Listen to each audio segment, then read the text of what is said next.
رسول اللہ صلی اللہ علیہ وسلم کی ایک ذاتی خصوصیت یہ بھی ہے کہ ہم نے یہ باب مفصل انداز میں ختم نبوت کے حوالے سے سیرت کے اندر جب بات ہوئی تھی تو وہاں سے اس موقع کے اوپر ہم نے رسول اللہ صلی اللہ علیہ وسلم کی یہ خصوصیت تفصیل سے پڑھی تھی، لیکن چونکہ خصائص محمد صلی اللہ علیہ وسلم اور خصوصیات امت محمدیہ کا باب چل رہا ہے تو ایک یاد دہانی کے طور کے اوپر رسول اللہ صلی اللہ علیہ وسلم کو یہ منفرد اعزاز جو کسی پیغمبر اور رسول کے حصے میں نہیں آیا وہ یہ ملا کہ رسول اللہ صلی اللہ علیہ وسلم کے سر کے اوپر اللہ رب العزت نے ختم نبوت کا تاج سجا دیا۔ نبوت ختم، یہ بہت بڑا اعزاز ہے۔ اب قیامت تک کے لیے اسی نبی کا اسوہ، اسی نبی کی تعلیمات، اسی نبی کی احادیث، اسی نبی کے اوپر اترنے والا قرآن مشعل راہ رہے گا۔ یہ بہت بڑا اعزاز ہے، اتنا بڑا اعزاز ہے کہ کسی پیغمبر اور رسول کو بھی اگر دوبارہ دنیا میں بھیجا جائے گا تو رسول اللہ صلی اللہ علیہ وسلم کی امتی کی حیثیت سے تو وہ رہ سکتے ہیں، لیکن اپنی رسالت اور نبوت کو نہیں چلا سکتے۔ حتیٰ کہ ایک مرتبہ حضرت عمر تورات لے کے بڑے خوشی کے ساتھ رسول اللہ کے سامنے پڑھے تھے، اللہ کی کتاب تورات۔ بار بار رسول اللہ صلی اللہ علیہ وسلم کے چہرے کا رنگ متغیر ہو گیا تھا، اور رسول اللہ صلی اللہ علیہ وسلم نے ایک رہنما اصول امت کو بتلا دیا جس کے اوپر مجھے اور آپ کو فخر کرنے کی بھی ضرورت ہے اور عمل کرنے کی بھی ضرورت ہے کہ کس قدر جلیل القدر پیغمبر کے ہم امتی ہیں اور ہم کر کیا رہے ہیں۔ رسول اللہ صلی اللہ علیہ وسلم نے حضرت عمر کو مخاطب ہو کے کہا تھا لو بدا لکم موسیٰ فاتبعتموہ وترکتمونی لظللتم عن سواء السبیل لو کان موسیٰ حیا وادرک نبوتی لاتبعنی۔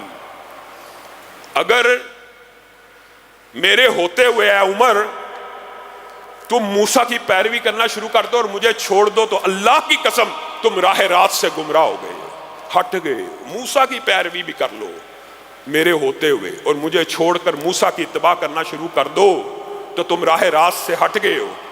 لو کان موسیٰ حیا، اگر موسیٰ زندہ ہوتے، وادرک نبوتی، اور میری نبوت کو پا لیتے تو ان کے اوپر بھی یہ لازم تھا وہ میری اتباع اور پیروی کرتے، میرے امتی بن کے دنیا میں رہتے۔ یہ وہ اعزاز ہے جو رسول اللہ صلی اللہ علیہ وسلم کو ملا اور رسول کی امت کو ملا کہ بنی اسرائیل کے اندر تو انبیاء کو بھیجا جاتا تھا قیادت کے لیے، رہنمائی کے لیے، سیاست کے لیے۔ امت کے اندر نبی نہیں آنے، علماء آنے ہیں جن کا مقام و مرتبہ آپ لوگ سمجھ نہیں سکے۔ آپ نے مصلی کے امام کو ریاست سے دور کر کے ریاست کا بیڑا غرق کر دیا۔ آج جتنی یہ مشکلات ہیں، مصیبتیں ہیں، ان میں ایک وجہ یہ بھی ہے۔ اور میرے بھائیوں، رسول اللہ صلی اللہ علیہ وسلم کے امتی ہونے کا فخر بھی ہے، ہونا بھی چاہیے، یہ اعزاز ہے۔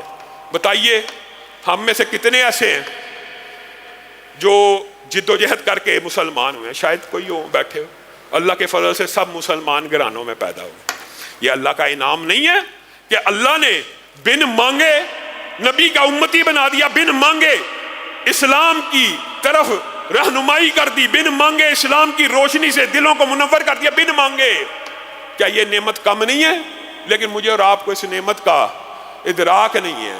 اب اللہ نے اگر بن مانگے اسلام کی نعمت دی ہے تو اللہ سے اب مانگ کے جنت بھی حاصل کر لو، اللہ سے مانگ کر آخرت کے مقامات کو، درجات کو بھی حاصل کر لو، اللہ سے مانگ کے صراط مستقیم بھی حاصل کر لو۔ یہ امت محمدیہ کی خصوصیت ہے۔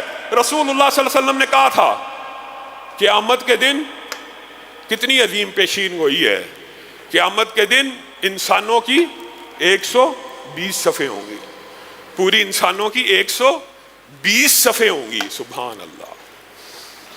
ان 120 صفوں میں 80 صفیں میری اکیلے امت محمدیہ کی ہوں گی صلی اللہ علیہ وسلم، اکیلی 80 صفیں، اور باقی ساری انسانیت کی 40 صفیں، یعنی امت محمدیہ 2/3 پوری دیگر امتوں سے زیادہ ہوگی۔ آج بظاہر آپ کو عیسائی نظر آتے ہیں، بہت زیادہ ہیں، مسلمان آج کم ہے، لیکن اللہ کے فضل و کرم سے قیامت تک کے جو مناظر رسول اللہ صلی اللہ علیہ وسلم نے ریکارڈ کروا دیے ہیں کہ قیامت میں جب امتوں کی صفیں ہوں گی، 80 صفیں امت محمدیہ کی ہوں گی، امت محمدیہ کی کثرت ہوگی، میں تمہاری کثرت کے اوپر فخر کروں گا، امت محمدیہ کو یہ اعزاز حاصل ہوں گے۔ یہ امت محمدیہ کی خصوصیات ہیں کہ جو دیگر کسی امت کو حاصل نہیں ہوں گے۔ وہ کیا ہے؟ اللہ کے رسول، سبحان اللہ۔ ان کے عادات چمک رہے ہوں گے، ان کی پیشانیاں منور ہوں گی، ان کے بازو روشن ہوں گے، ان کے پاؤں ان سے روشنیاں پھوٹ رہی ہوں گی۔ وجہ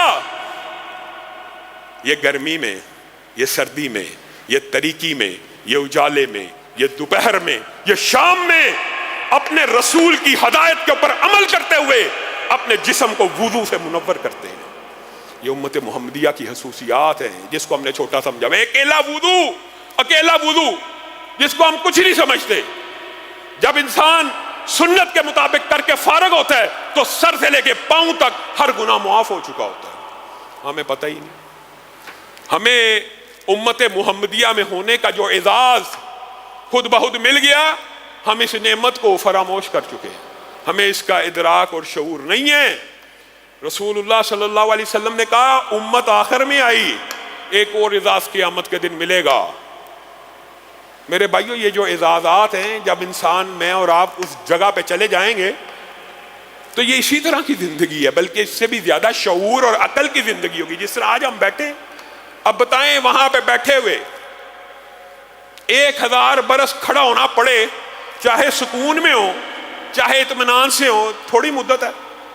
رسول اللہ صلی اللہ علیہ وسلم نے کہا امت محمدیہ کی خصوصیت ایک یہ ہوگی کہ آئی سب سے آخر میں ہے، لیکن اللہ تعالیٰ آسانی کرتے ہوئے حساب سب سے پہلے لے لے گا۔ دیگر امتیں دیکھ رہی ہوں گی، امت محمدیہ کا حساب پہلے شروع ہوگا، پہلے جنت میں داخل ہو رہے ہوں گے، ان کو اتنی دیر کھڑا نہیں ہونا پڑے گا۔ وہ الگ بات ہے، تعداد کے اعتبار سے سینکڑوں برس بھی بیت سکتے ہیں حساب کتاب سے، لیکن حساب کتاب میں بھی افضلیت اگر ملے گی تو امت محمدیہ کو ملے گی۔ لیکن یہاں پہ بھی ایک ڈرنے کا مقام ہے۔ حساب کتاب کی ابتدا اگر امت محمدیہ سے ہو رہی ہے تو اللہ تعالی ہم سب کو محفوظ رکھے۔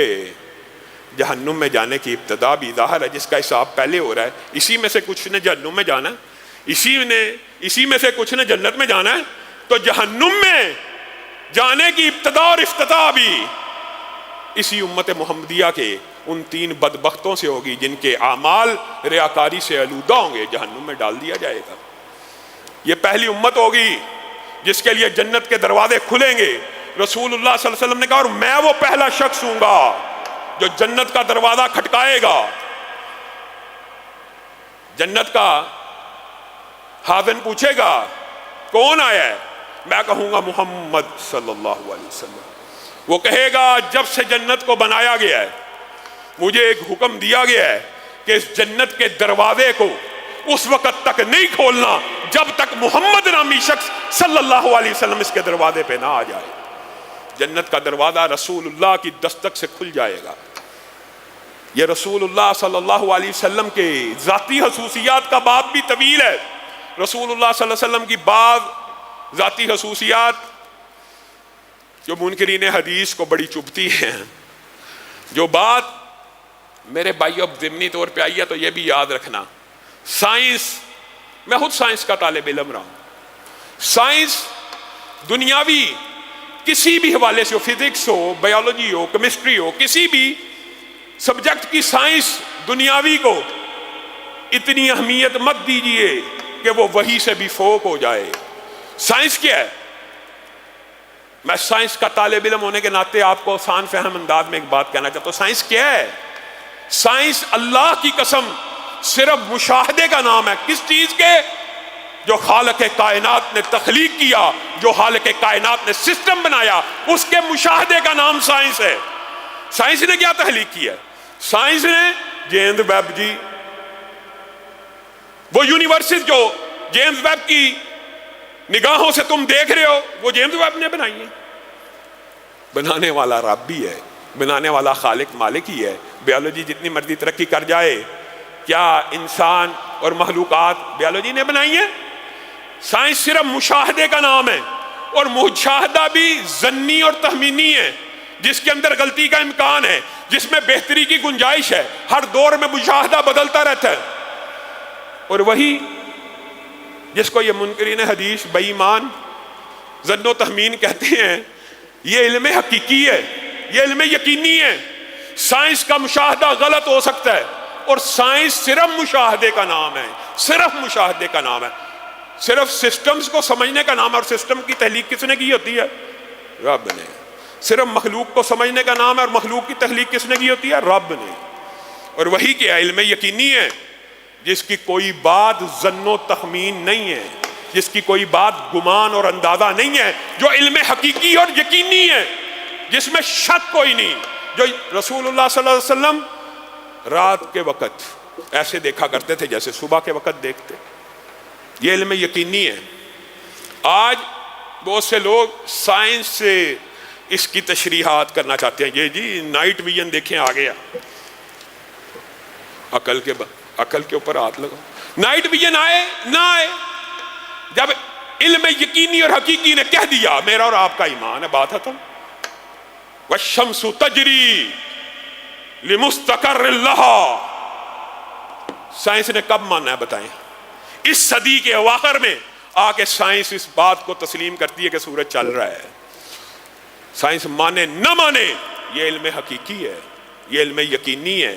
یہ گمان، مشاہدہ، ظن، تخمین، اس کو بڑا اپنے سر کے اوپر سوار کر لینا، اس کو وحی سے آگے لے جانا، یہ صرف گمراہی ہے. رسول اللہ صلی اللہ علیہ وسلم نے یہ بھی کہا میں تمہاری طرح عام نہیں ہوں. مختلف یہ خصوصیات محمد صلی اللہ علیہ وسلم جو امت میں سے کسی اور کے نصیبے میں نہیں آئی. میں تمہاری طرح عام نہیں ہوں. رسول اللہ صلی اللہ علیہ وسلم متصل روزے رکھا کرتے تھے، متصل. امت کو منع ہے، میں تمہاری طرح عام نہیں ہوں. میں جس طرح آگے دیکھتا ہوں اسی طرح پیچھے بھی دیکھتا ہوں. میں جس طرح دن کو دیکھتا ہوں اسی طرح رات کو بھی دیکھتا ہوں. میں تم میں سے عام نہیں ہوں. میری بیویاں تمہاری مائیں ہیں، ابدی محرم ہیں. اب دیکھیں ایک عام فہم سی بات ہے، بات کر کے اپنی بات کو ختم کریں گے. رسول اللہ صلی اللہ علیہ وسلم کی جو بیویاں ہیں وہ امت کی مائیں ہیں، ان کے ساتھ نکاح حرام ہے. جس کے ساتھ نکاح حرام ہو اس کے ساتھ پردہ ہوتا ہے؟ نہیں نہ ہوتا.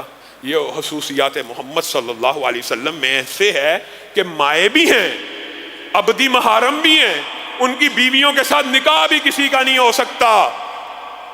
پھر بھی اللہ تعالیٰ نے ان کو پردہ کرنے کا حکم دیا ہے. پھر بھی اللہ نے ان کو پردہ کرنے کا حکم دیا ہے. یہاں پہ اب بندہ کیا کہ جو ابدی محرم نہیں بھی ہوتے ان کے ساتھ بھی پردہ ختم کر دیا جاتا ہے. اللہ رب العزت جو کہا گیا، جو سنا گیا ہے، اس کو سمجھنے کی توفیق عنایت فرمائے.